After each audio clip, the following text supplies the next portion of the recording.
when it's something that we really need on our day-to-day basis. And sometimes as Christians, there's something negative, almost dead about praying for money, right? But God wants to provide us everything, all the things that we need. I was praying for some issue for myself recently, and I noticed that Psalm 84 says actually God will not withhold anything that is good to us. I thought it's a profound scripture. God does not want to withhold good things from us. So I also want to encourage you to ensure that you've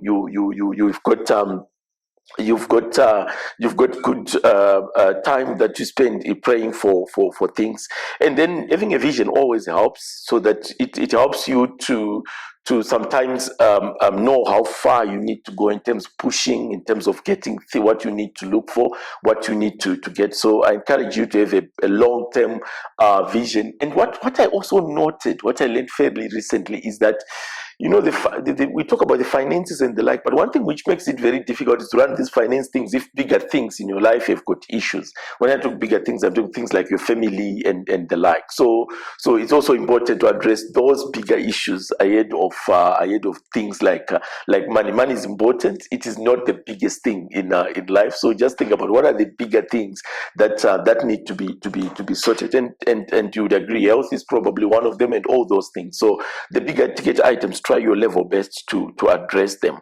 And then budgeting is something that we always encourage, that we should budget our finances. Psalms 27 verse 23 says, know the state of your flock.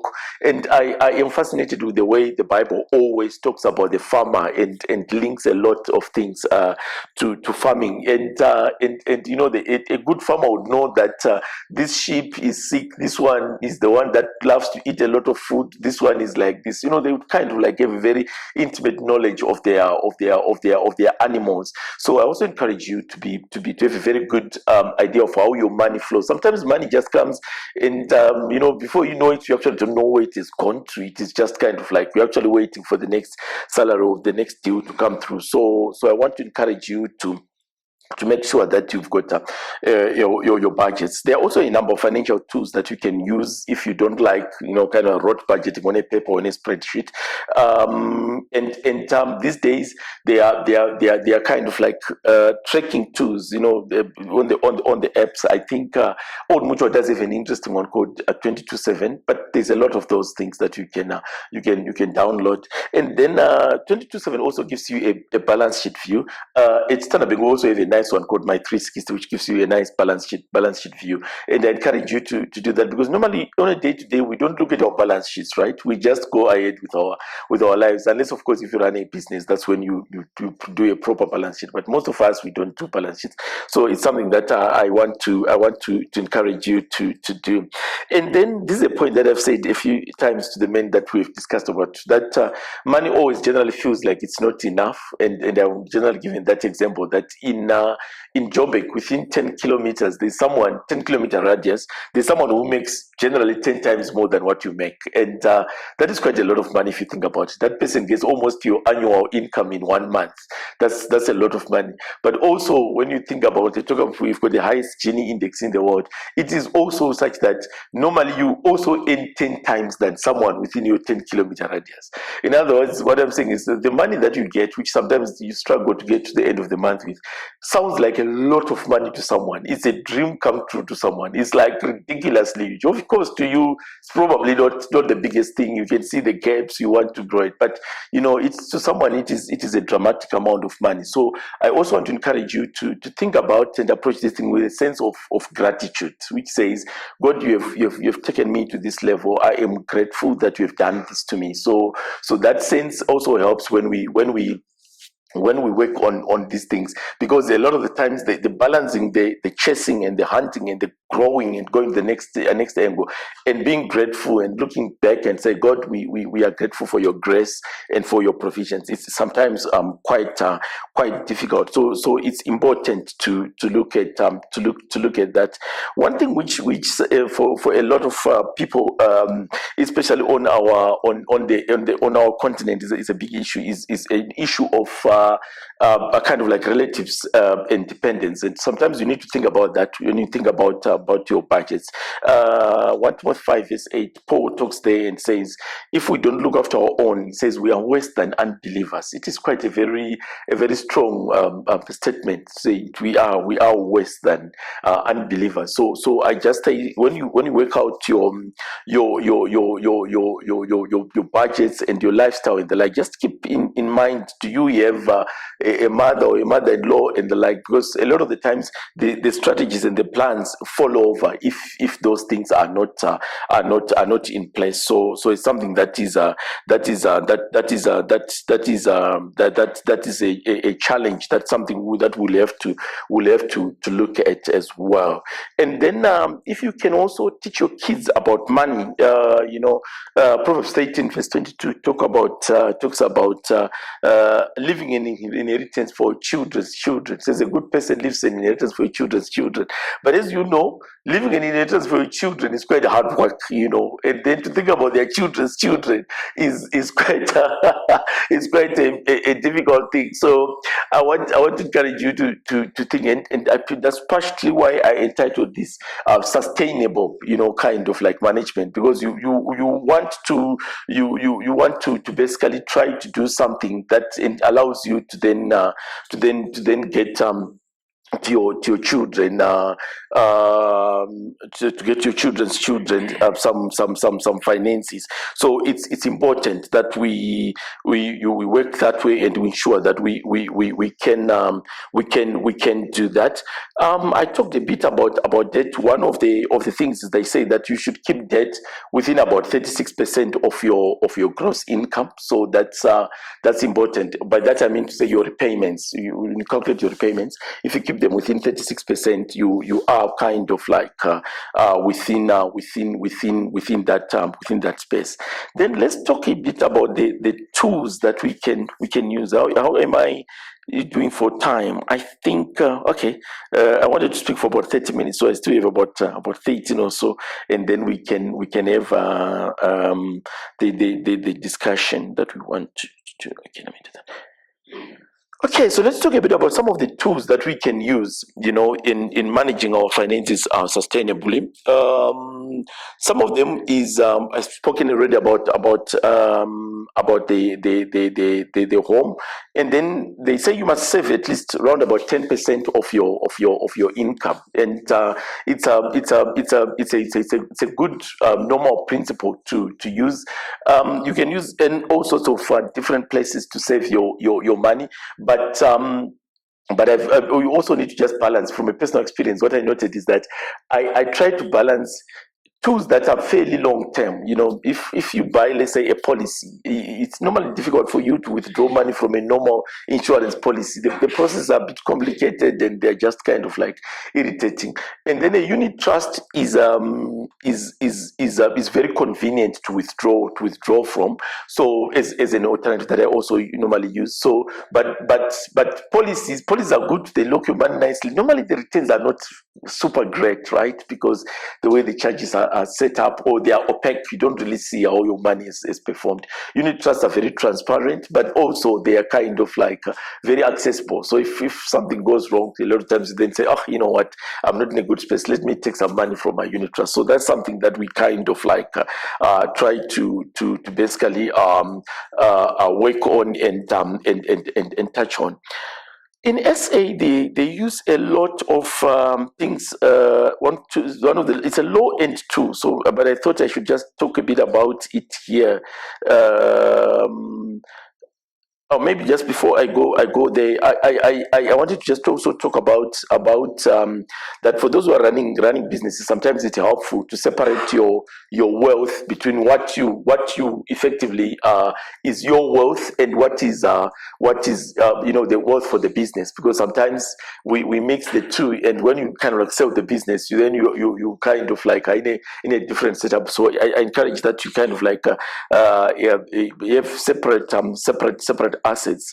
There has been quite a bit of a growth, quite a bit of it in SA, but quite a bit of it in Zim. I see quite a lot of people who talk a lot of raw assets. You know, they got some things running on the in their home, or other people are doing proper rural farming. I think it's also something that is important. I did notice when I started working on the continent, which is what I'm working focusing on now at work, that in a lot of the countries around, you can actually buy land which is just outside normally the big cities at a very cheap kind of like amount. Some of the land you actually go and you buy it from the chief or from the headman and the like, it almost at a song. And with the modern systems, a lot of people then go and they build a proper house there. They put a bowl, they put solar, and sometimes they actually do some significant production there. They've got some farming going on, and the like. So when I go like to Lusaka, a couple of the guys that I talk with, they actually are proper farmers or something. Or in Namibia, in Namibia, a number of them they own actual farms a bit outside and the like. So it is also a something that if you are interested in that lifestyle in terms of farming and the like, it's something that is worth considering. And then I wanted to say on the low end, one thing which sometimes which actually works, which you may consider or encourage some fellows to consider. Also, those things called stock fails. South Africa will use the term stock fails. There are different other terms that are used, but it's basically where a group of people encourage each other to save, and they put their money together, and then they invest in something. I did something similar with a bunch of men, with a group of men at my church, and we kind of like started a stock fair, and we actually opened a proper stock fair account. They're just very difficult. So if you need to open money if you want to open the account or want to withdraw, you need to kind of like, sometimes you need to take the whole group, or you need to go the constitution to the bank and the like. So eventually I upgraded it from the stock fair account. But we ran it, and I remember we ran, and at some point we found some good investment that was just running, giving very good returns somewhere in Randburg. There we put, I think, with 50,000, the money kind of like just disappeared. So one of those things that are too good to be true. So also when you invest, you don't do that. Put your money in kind of like Ponzi schemes type of things. But with this group of men, we then came back, regrouped, and started kind of continuing with the initiatives. And the group now has got a few properties somewhere there in Round the Port. I can't remember, 3 or 4 type of properties that we've already bought for that thing. So I think it's quite some sort of progress that you can do with those type of things. So while it is a low end solution, it is something that might work depending on your kind of like group. Obviously, for me, it was a church group, so with kind of like a bit of a common kind of like basis of belief and the like. So that's why it worked. But you might also use it for your for some friends, relatives, even colleagues like maids and the like. That helps a lot in terms of that. And then on the upper end, swinging to the other side, one thing which you might want to consider that probably works for you guys is also if you can put some money offshore. That's helpful, largely because in the economies like South Africa, our growth rate is higher, but the currency is also generally kind of like depreciate over time. So and that should always happen, right? If you've got a higher inflation, your currency is to depreciate so that the purchasing parity is maintained. Otherwise, the people in this country, that economy suddenly becomes very expensive, or people become suddenly very rich out of inflationary money. So basically, the currency adjustment becomes an important one. South Africa also has an unusual sense of the rand being significantly volatile. Normally, the emerging markets, the rand is the most traded as kind of like asset or currency. So that creates quite a bit of volatility. So if you can put some money offshore, that also helps. And you will, the only thing that you must especially these days, you must keep at the back of your mind is that the Western economies in particular have not been growing very aggressively. So you are going to get 2-3% interest that side. Here it's quite easy to get 7% interest. In fact, if you invest in an venture or something like that, it's easy to get about 20% or something like that. So you need to kind of like balance it and just make sure that you are kind of like comfortable with where you are, with the balance that you have. And then a big issue for a number of people, that number of faces that I'm seeing in the room, is going to be retirement, right? uh, there were many years back when I never thought about retirement. It was kind of like just a concept that is far away, but it's increasingly becoming more and more important. So the encouragement is to take a policy, or optimize. If you're working, optimize your work retirement annuity kind of investment. It's always much cheaper to invest through that than buying your policy and the like. In South Africa, I think the limit is 350,000. When you go beyond 350, you start losing that pension tax advantage that you have on that. So you may decide, do I invest elsewhere? But just remember, if you're investing for retirement, it continues being a tax from that point, which is not a bad thing. It's just that you no longer have the advantage of tax that you have. I've also spoken to a few people and few colleagues that I know who are retiring, and one thing which I noted that they've been saying is that, firstly, a lot of the times, if you've had a good career and you work for many years and the like, it's normally you always get to the point of retirement. You have some good money, but the real question is, will you push you to 80 or 85 and the like? Because normally, from 60 to 70, 75, that money runs well, but once 20 years down the line, inflation would have hit that base, so that becomes a bit of an issue. So there's also need to think about what will I have in that longer run. And few options just to think about is, if you can have something that gives you income post your retirement, that's very useful. They say it's good for our lifetime and for our brains and the like as well, to continue having something by the side. So I also encourage you to think about what will you do post your retirement. What are you going to run with? What type of a thing are you going to do? I've also seen a couple of fellows saying they would delay drawing their pension where they can. So they retire at 60 to 65, and then if they can continue kind of like working or doing something, or if they've got some properties or something that can give them some income, they run on that income for 3, 5, if you can do 10 years before they start drawing that money. Because a lot of the times, if you've had a long career, by the time you reach your retirement age, the amount of money that you are now getting from the pension fund, just in terms of interest and the like, a lot of the times what you get on a monthly basis is sometimes bigger than even your salary. So if you keep it in there and allow to keep it kind of like rolling, that goes a long way in helping you to build your finances. So I would also kind of like encourage you to run through that and make sure that you've got something that you are working on, and that something that you are thinking about. And they say, in South Africa is an interesting one, because we almost have two populations, right? Our life expectancy is low, generally fairly short, because we are in this kind of like economy, where a third world economy typically, but also it is good, almost a first world economy, where most of you guys are sitting.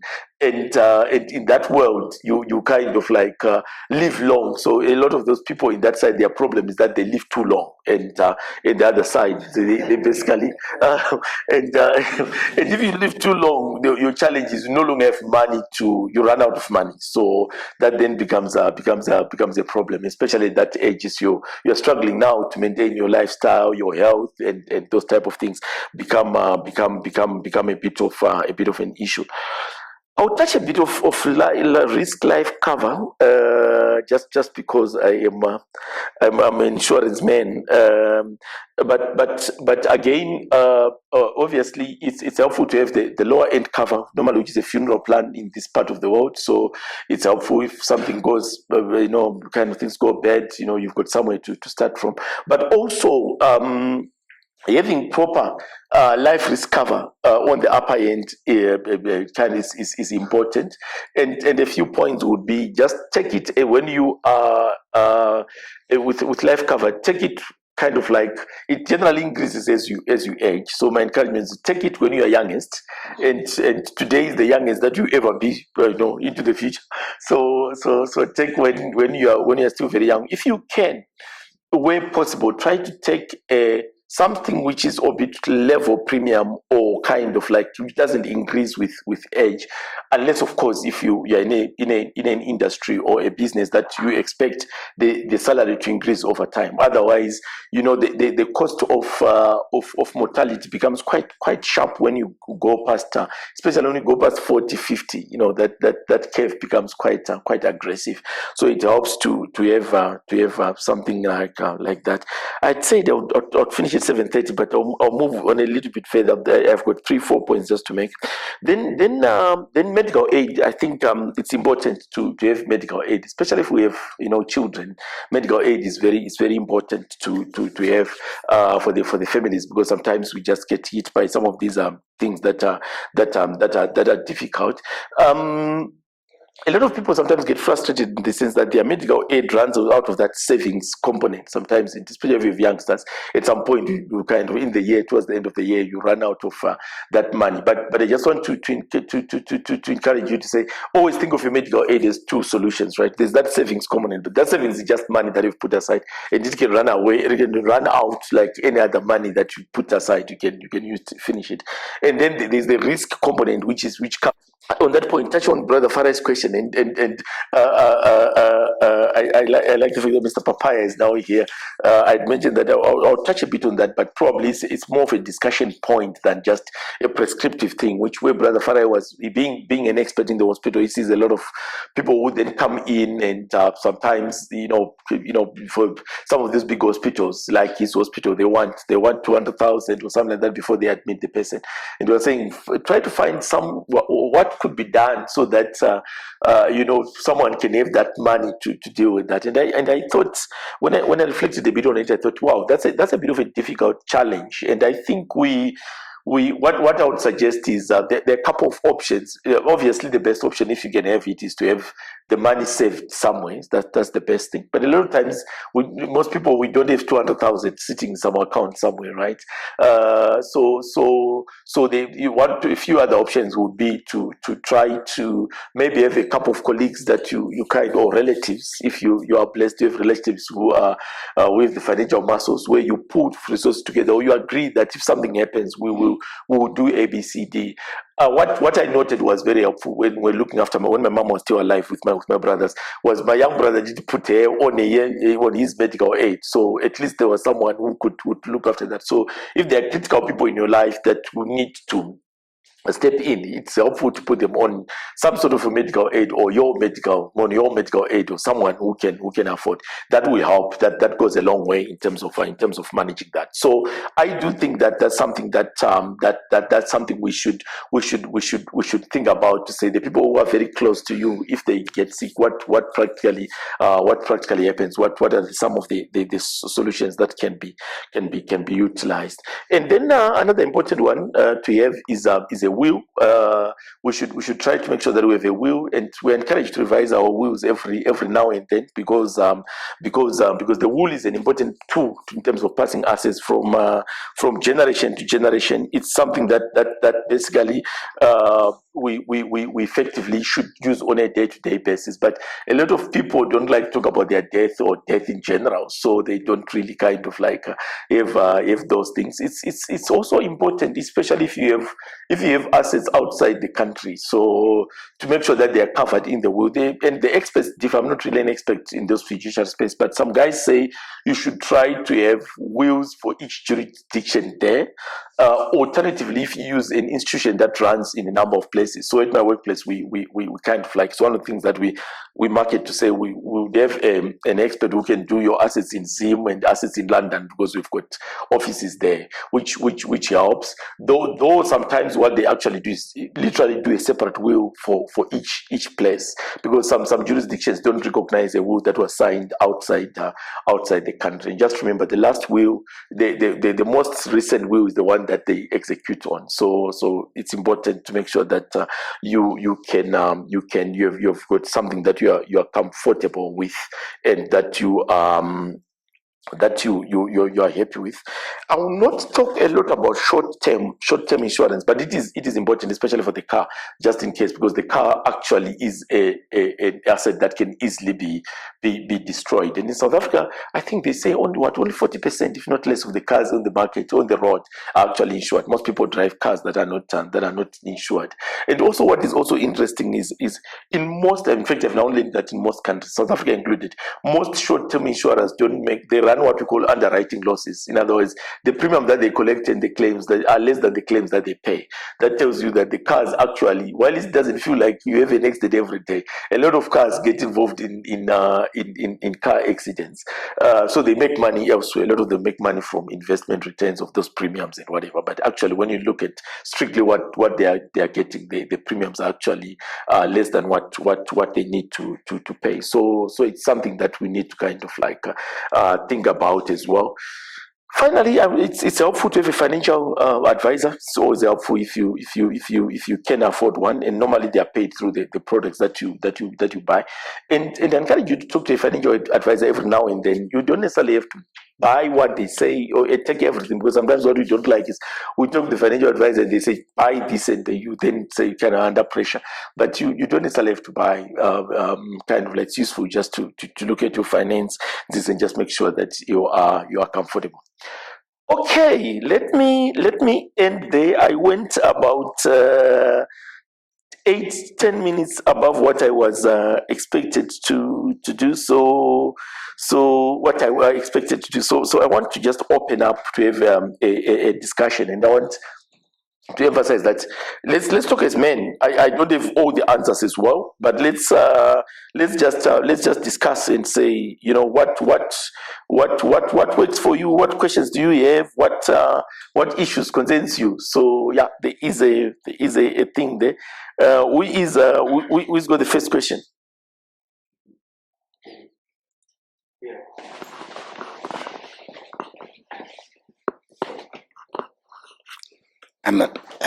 Can you hear me? Yes. Thank you so much, Brother Felix. I wanted to say, can you start again, because your presentation was extremely good, particularly the first half. Thank you so much. You mentioned that we need to pray for more resources, and you quoted the scripture by James, the brother of Jesus. You don't have because you don't ask. If I look at some of my brothers here, Brother Herman, I know, Brother Kudzi, they've just come out of the 21-day fasting. and one of the reasons is, they were praying for more resources. And my question is, does prayer alone work? What are the practical things that we need to put in place, to activate those prayers? Because the Bible says faith without works is dead. Thank you. Okay, great. Well, I think the men of God in the house can add a lot on that. I think the important thing that we believe as believers, that prayer works. So prayer really works, and we must pray. And prayer alone, no. Okay, depending on what you're praying for. Some issues are just addressed in prayer. But when we talk about a lot of things like finances, a lot of the times the response by that we get is that we must go and do something. So it's important to be able to stand up and go out there and do something, and we'll start working on something. So it's important to be able to stand up and do something. But I think I think that generally as people, we are trying to do something. I'm of the view that we sometimes don't pray enough, but it is also true that sometimes we don't have enough initiatives out there that are on the go that we are working on. So that's an important one for us to keep at the back of our minds and to work on and make sure that we're running with. But happy to take other thoughts as well from other men about the issue of prayer and effort, how to balance them and make sure that they are optimized. The balance is proper.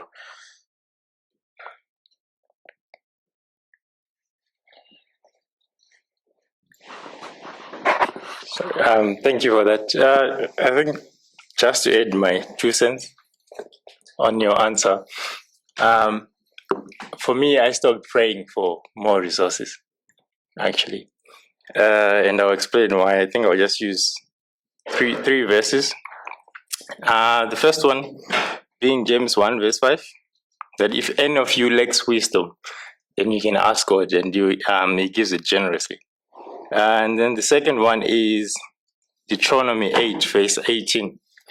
And I like this particular verse because I'll tie it to one of my favorite stories in the Bible. Deuteronomy 8, verse 18 says, "But remember the Lord your God, for it is He who gives you." He doesn't give you wealth, but it is He who gives you the ability to produce wealth.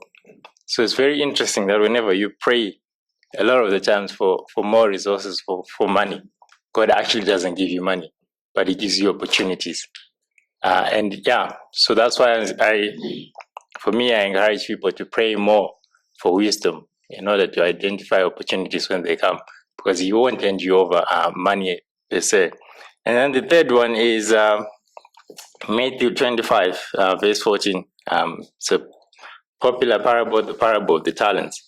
And this is one of the things that, many years ago, I actually switched from, when I kept praying for more resources, praying for financial breakthroughs. And then, I came across the parable of the talents. And it talks about the introduction. For it will be like a man going on a journey who called his servants and entrusted to them his property. To one, he gave 5 talents, to another 2, to another 1. And the next line is quite a powerful one. To each according to his ability. So God gives you essentially what you can manage. So instead of praying for more resources, I'd encourage people to pray for the ability to manage what they already have. Because when you sure that you can manage what you have, then He can entrust you more. Because at the end, when you read through the whole parable, at the end, it talks about the master coming back. One of the servants who had been given 5 talents, he produced 5 more. The other one who had been given 2 talents, he produced 2 more. And then the one who was given 1, he went and buried it. And the master said, "What did you do with what I had given you?" And said he hid it.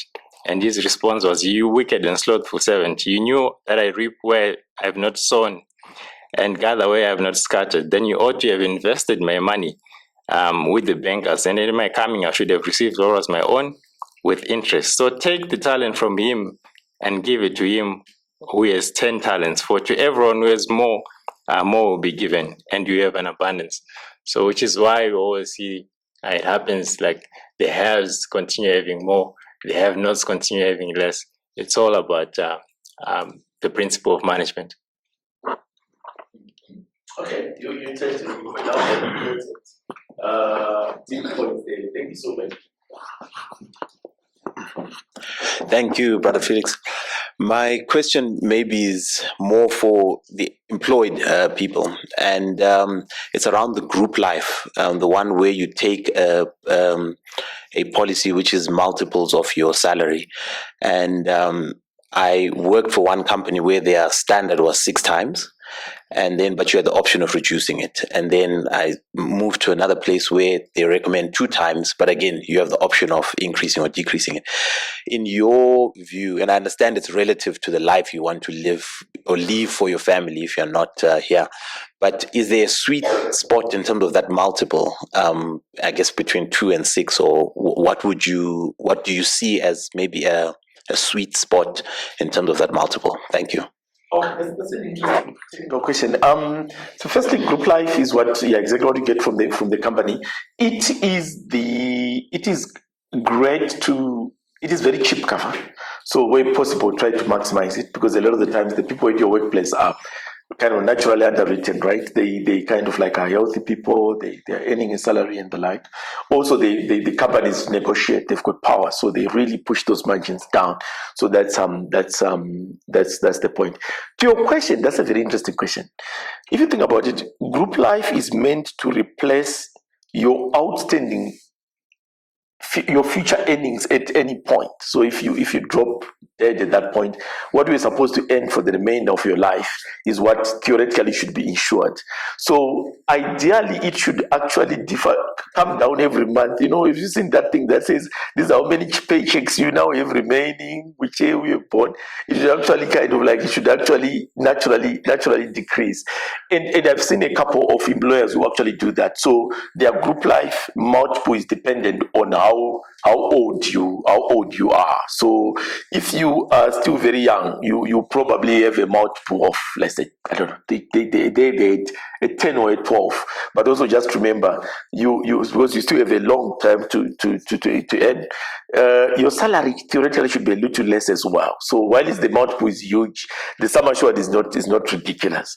As you grow older, you at some point there you start taking debt and the like. So your outstanding thing that you need to pay off is big. You still have kids and the like, but you start paying off those things over time. Your kids should grow, they should finish school and all that. So it should effectively decrease between 2 and 6. I don't know. It depends on your age, but I don't know. I would say maybe 4 is a good number, but I would actually move it between 2 and something like 8 or something like that. Just make sure that it covers different kind of like age profiles. So yeah, that's effectively what I would say.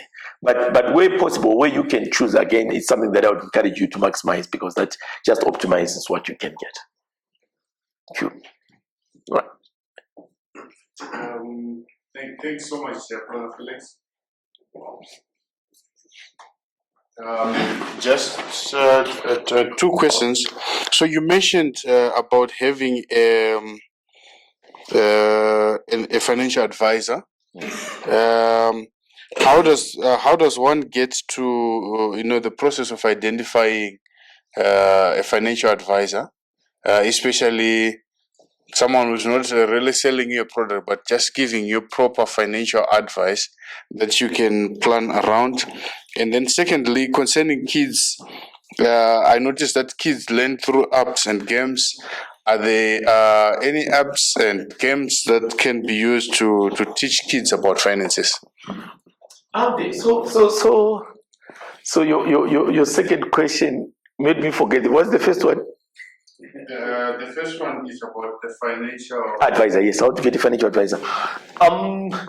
Well, that's a difficult one, but the best financial advisor is someone whom you can listen to, but whom you've got some nice chemistry going, right? But I would just start off by saying it's probably helpful. It's easy to get a financial advisor, and the big banks have got financial advisors, and also there are many brokerages, standalone brokers in the market that you can talk to and say and hear what they say, and in the end find someone that you've got a good rapport of, someone whose opinion you respect, but who you can also tell that no, I can't do this, I wouldn't take that and the like. So that is an important thing to get, where you get that balance nicely, and you nicely balance the things properly, and then you get it going. So that rapport becomes important. Then your second question about kids actually reminded me of a few things. I did notice that at Standard Bank 1 year, a few years back, the guys who ran our water and investment did something that I thought was quite amazing. It was very interesting. They interviewed the water investment people who well, it's across the market. Normally, they are worth more than $1 million in US dollars, right? So they're actually very rich. They're top 1% of your people with money. And the biggest concern that they had was they were worried about their kids and how they will manage their wealth afterwards. So that was really the biggest thing that they had. So what we started doing was having pre-COVID, we actually had an academy where we would bring kids for 2-3 days and we just talk to them and the like, and about financial solutions for people who are on the upper end, like real upper end. The kids sometimes don't even understand how a credit card works because their credit card always has money. So it's not really like, they know it gets finished or something. There's always money in that thing. So when you actually say, when you're using credit card, you are not using your money, you're using the bank's money. You need to pay it back. And like, it's actually a bit of a learning for them. But I think the important thing, for me, just the takeaway was let's have some method of teaching our kids about money. Most banks have got kids accounts. That's a nice, good starting place, and you can then teach them about giving and whatever. That's a good starting point. And then gamification is also very important if you get it right. What's that big game that we always talk about? Monopoly is a great game where that talks about property and the like. There should be a lot of these games on the internet now and on apps and the like. I can't recommend directly, but I think that's a very effective tool to teach the youngsters to learn, using games. Yeah.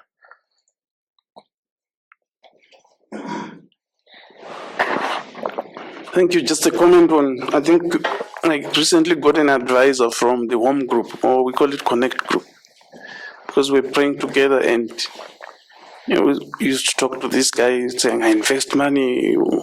So one of it actually is talking to people who are close to you, where you share same values, and he surprised us because he then came home and says, I want to talk to the whole family, including the wife. And so we also pray together. So it's quite effective. It's working well for us. And then on on children, if I can comment, since we've got 3 grown-ups, I think the best way we did to teach them was to be transparent on our finances in the home and get them involved in the budget.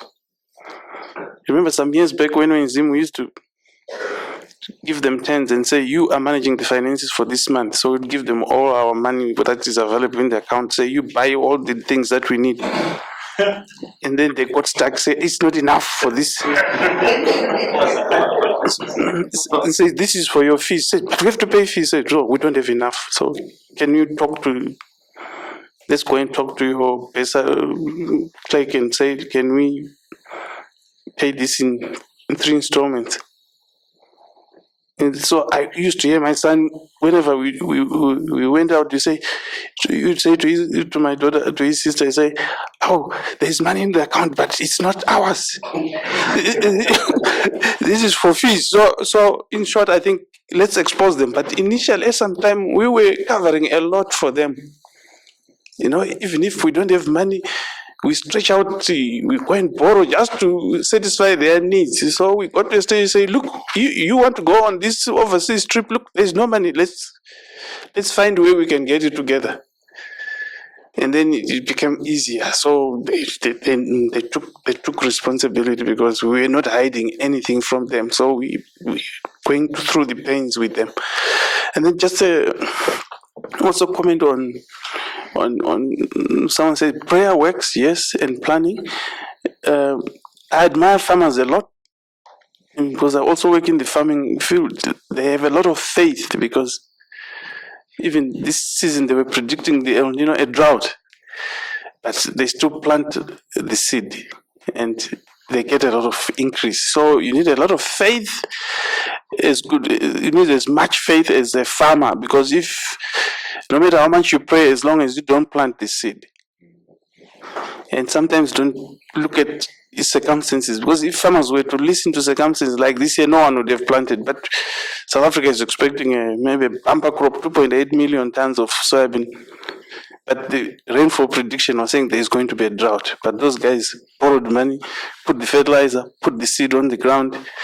Then you pray because God determines what you get, but planning belongs to men. Yeah. So, and also relationships. I've benefited a lot from relationships. You need to have good relationships. your attitude. There are actually some bad Christians. They pray a lot, but they can't relate with others. He gives a commitment to say, can we meet? Can you help me? They don't want to help others. But God does not drop money through directly to you, because you can get your opportunity through other people. So if you're good with other people, they will invite you to be partners. They also help you. So pray for your attitude. Not only if you have a bad attitude, if you pray for 24 hours, you'll not make it. Because you have to work through people. So there's a lot of actually social capital from friends, family. Then I wanted to ask you a question, so that I went a bit astray. You talked about in families that we have to deal with big things. I think you mentioned the health. I wanted you to talk also about, I think, unity in families. I found it, I discovered this within my own brothers and sisters and relatives. I find families where there are many, but there is no unity of purpose. They're not working together. There is no progress. So then what I started to do myself was, whenever there's a contest between your pride or ego and family unit, I'll say, let family unit win. Like me, my father had a short fuse. So I also used to have a short fuse, you know. But there were certain times where I'd say to my children, "This is my house. You cannot tell me what to do. Either you leave, or," because I want certain things done. But when I got that revelation, wherever there is unity, sometimes I had to lower my ego for the sake of unity. So I found that there's still diversity. We're different. We don't have to be uniform, but unity takes precedence. So we work together. So first port of call is have unity with your own biological children before you even. But sometimes if you don't have unity with your own biological, there's a problem. Yeah, thank you. Yes, a lot of very, very, very important things there. You said you wanted me to add, but you've nicely spoken about the unity. So I want to add, the only thing I would add is actually also unity with your spouse is very important.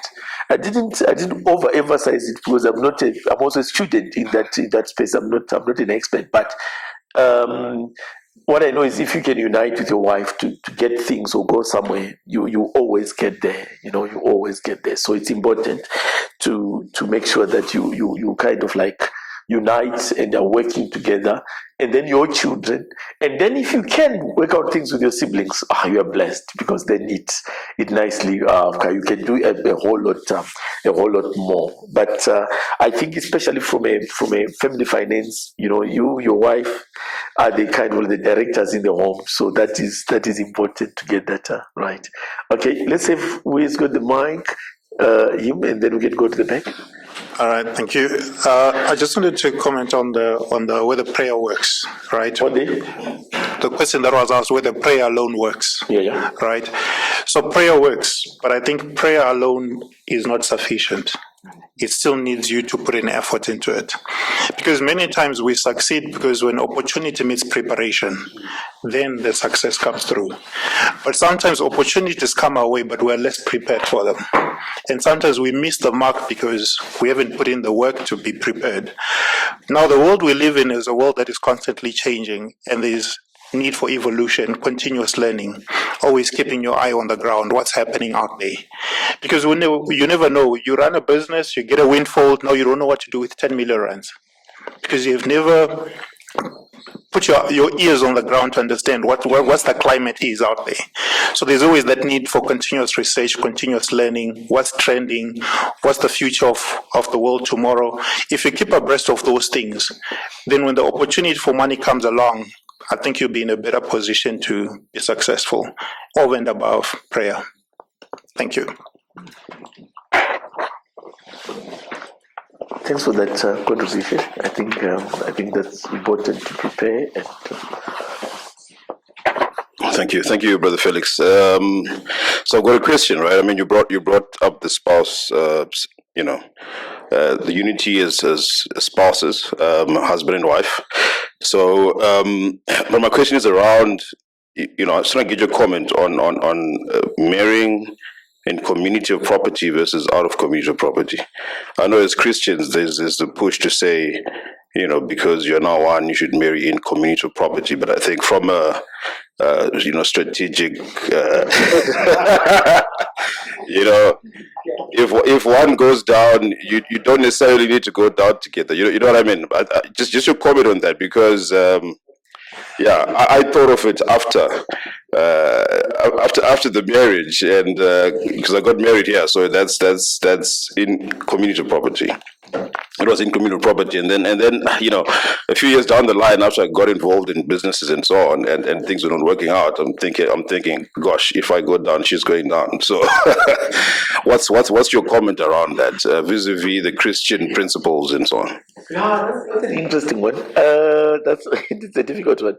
I'd always also thought that community of properties is what we do, right? When we marry, all is mine, all is yours.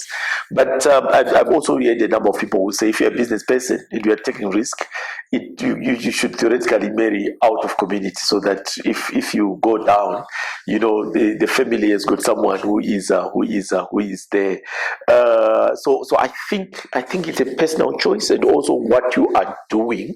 It's the same question about, do I make my wife my director in our own small business and the like?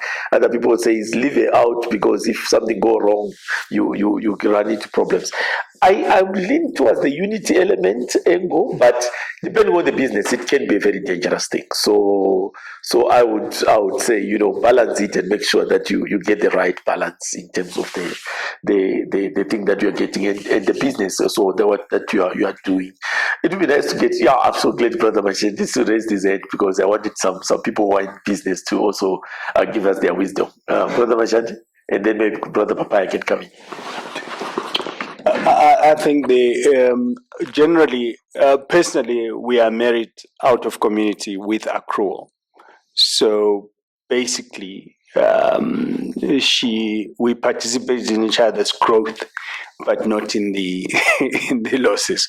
So I think I would encourage people to go that route. Yes, being married in community is very limiting. Even if you want to make a decision, if you want to sign a contract, my wife would have to come, and it's and also I could bring it down. But the accrual system takes care of, I don't know, I'm not a legal expert, but I thought if you have out of community with accrual, you are as good as taking care of the oneness part.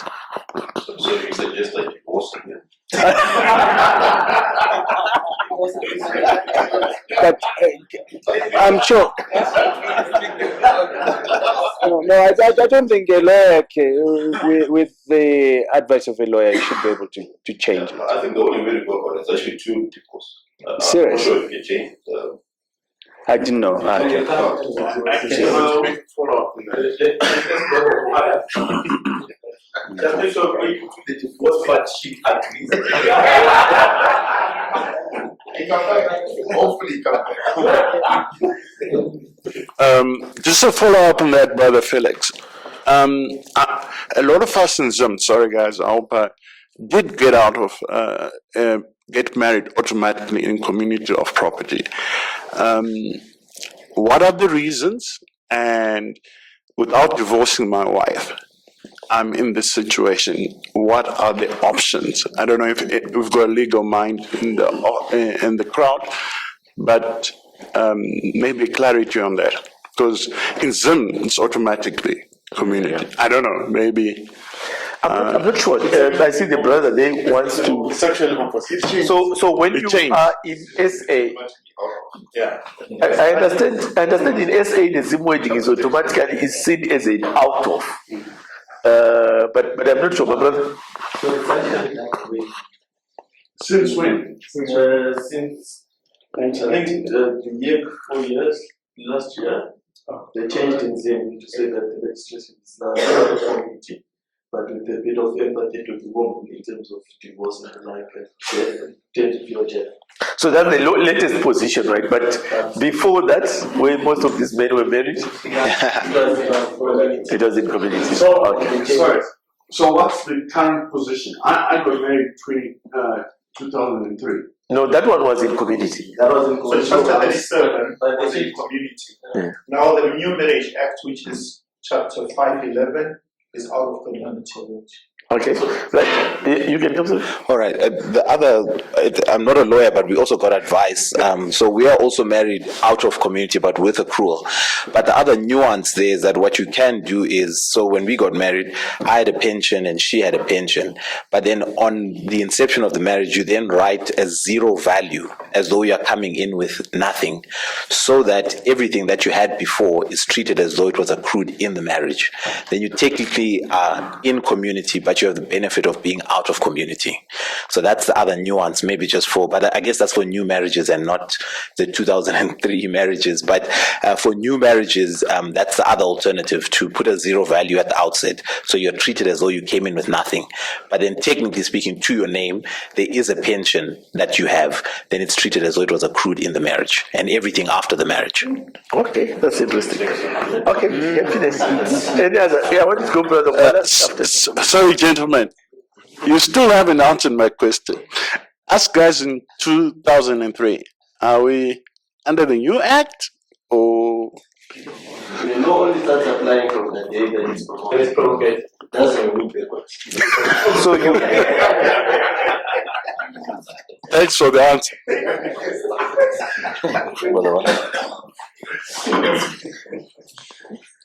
Well, no, I'm not sure whether I should bring in a new dimension to this. If you guys have exhausted, this part, but I mean, people have talked about, you are running a business, and then you're worried about, going down. And I suppose maybe this is where, some of the financial advisors become very good, because going down, you should really worry about yourself, not about, your wife. You should worry about yourself. How do you protect yourself to start with? Because at the end of the day, obviously, you should have, always the ability to do business continuously. If something goes down, it shouldn't affect you, in a negative way, so to say. And I think this is where maybe, I don't know if you can say something about, forming trusts, organizing businesses in such a way that, each line of business, if it comes down, it doesn't affect the rest of what you're doing. Yeah.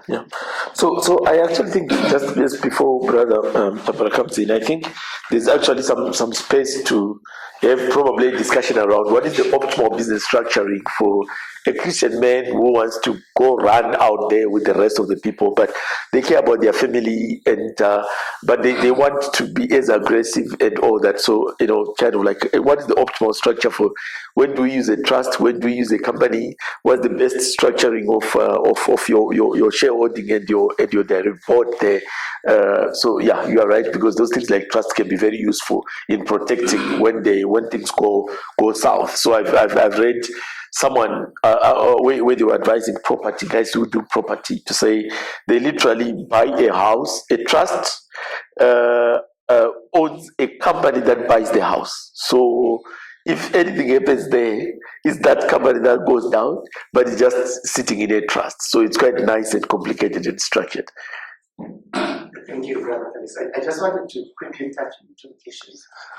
The first one, just picking up from where Brother Fungai left, I wanted to talk about my daughter.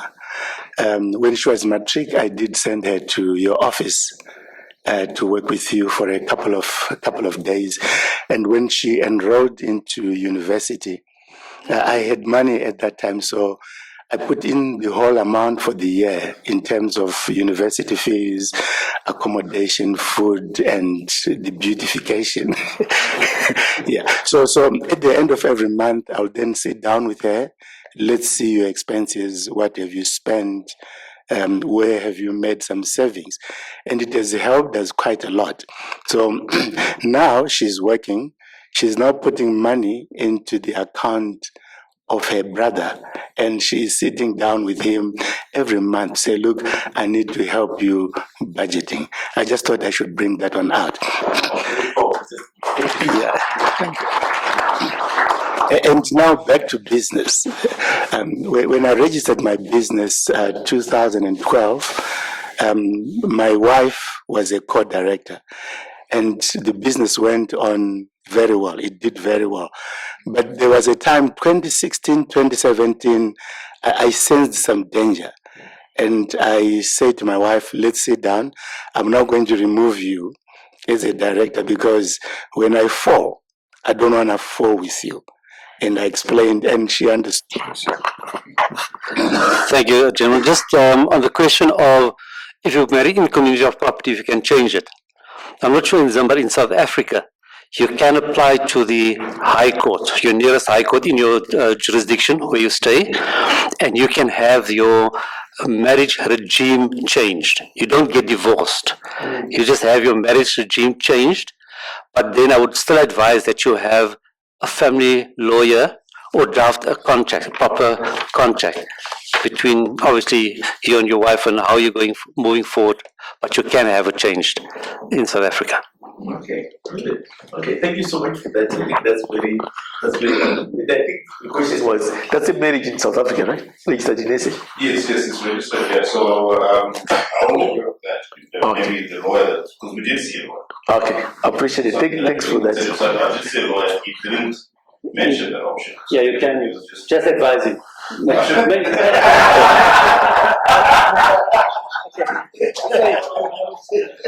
in a bad way, but some lawyers may be generalists and not the specialists in family law. Yeah. Yeah. Well, he called himself a family.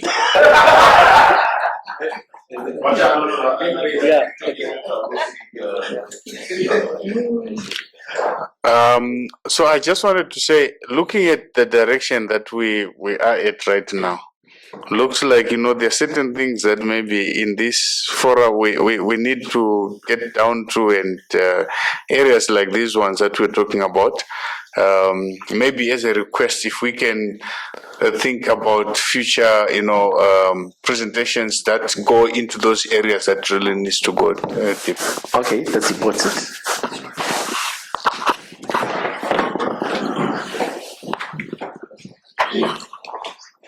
Yeah, morning everyone. Thank you, Brother Felix. I just want to maybe diverge a bit and come back to the issue of you touched, which is very important, pertaining to risk cover. And I've realized many of us are so dependent on that which is provided by the employer. And when we move on or suddenly we lose employment, we potentially are then have to go and seek such cover. Perhaps if you could touch on that, or anyone in this room, to say how best can that be managed, to say, is risk cover, can you transfer it when you or should you have certain of the risk cover even outside, if it's permissible, that which is provided by the employer? Because I would imagine to try and get certain on the risk covers at some point might prove to be expensive or a challenge. So if you might just want to touch on that. Thank you. I just want to say the important thing is try to get your risk cover early when you I said young, but it's not young for everyone. And then also, it's helpful to have some cover outside. Just work out what multiple you might want. I mean, you might want $1 million or 10 or whatever. But talk to a financial advisor and have some cover that is outside, and then you can then optimize your employer's cover, because the employer's cover will not always be there. At some stage it will go away. So it is important to have. You raise an important point. It is important to have cover outside, and also not to wait to buy the outside cover when you retire. A lot of the times, then your health is no longer in tip-top condition. You might have some high cholesterol numbers, and all those things fit into the equation, and they need to then be considered. So I think that's a very important point. Thanks.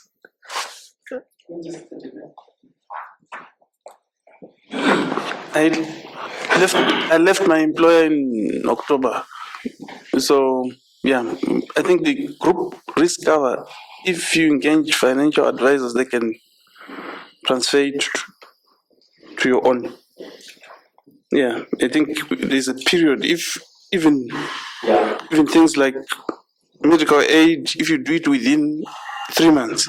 Okay. So including like your loss of income or disability cover, does that include it? Well, if you have that cover, you can. But what I had, I didn't have. I had a risk group life cover. So I hear what you're saying, because when you're still young, you don't have some of these diseases and ailments, and so the time you leave your employer, for you to be reassessed first, then it becomes very expensive. But if you engage financial advisors, they can actually transfer you to your own private, but you still get the same benefits. So I hope I'm clear. So I think the key is when you leave your employer, especially when you know when you're leaving, especially when you're serving notice, to get in touch with a financial advisor so that they get in touch with all those other institutions and see how best you can move like your medical aid yourself. Like funeral cover, that cover at the workplace, but all of a sudden you're alone, it falls off. So yeah, I think that transition and migration, if you are helped by financial experts, it's much smoother. Yeah. Thanks. Right. Do we have any other questions or comments in the room? Okay, I've got two. Brother Fire. I know Brother Felix and I had talked about this.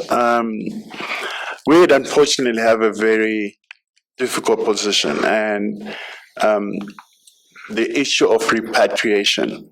I know we have family funeral policies and all that, but especially people coming from Zim, I think it's a big issue.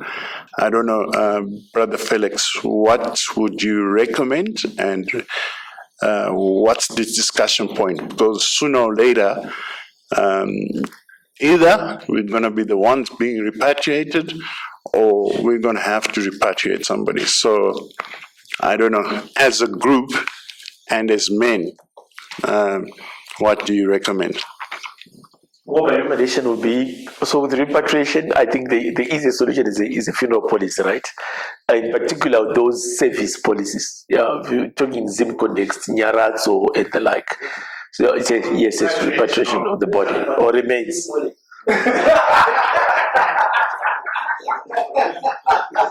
Oh, you're talking about money.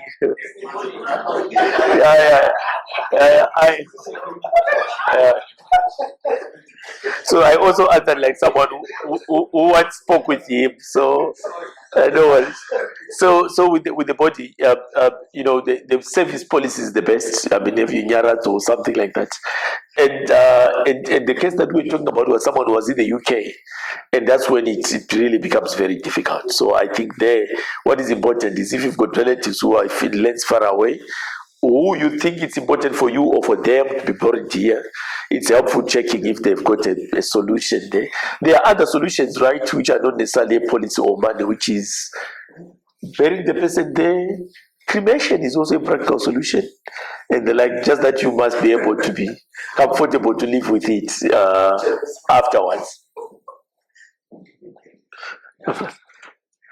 Well, thank you so much, Brother Felix, for the information and everything you've actually been sharing, and also for the men who've been organizing these events. So I've been attending quite a number of these events as well, and there's a lot of things that we do learn, and there's a lot of information, even a lot of ideas that you've actually shared, and there's a lot of things that can actually be done. So my question is also us as men moving on to the next maybe level of implementation, because we all live here maybe excited with new information, but some of it just dies maybe the moment you're by yourself and you can't move on to the next level, maybe where we can say, hey, who are those maybe people into farming into this area, or work on this particular project, or work on this, or where there's more implementation and accountability on on this particular group. I don't know whether it's something that's feasible or possible. Okay. I don't know, Brother Kuzi, do you want to talk about do you want to talk about some of our connect groups? Because that's those are some of the places where we have the opportunity to then identify men who are doing what you are working on, or we've implemented something, or were knowledgeable, and then you can then say, my brother, how are you doing it, or how did you manage it, and then work through it. Okay, there are connect groups, gentlemen. I will introduce the connect leaders who are here. They just quickly say which connect group you are in charge of.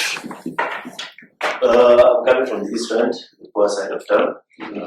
That's where we are. We lead the connect group from the East End area. So I think we have met once with a few of the guys. We're going to start again before the month of April. We'll do another one. So the guys this strand will try. I mean, certificate also this week. Feel free.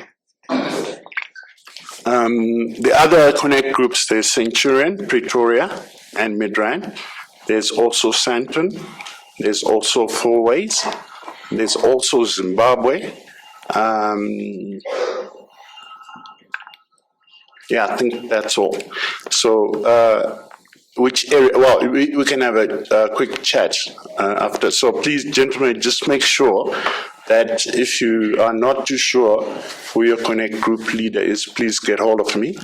My name is Kudzi Papaya. You should be able to pick me up on the group, or go to to Brother Felix, or any of the other leaders in the CMM group.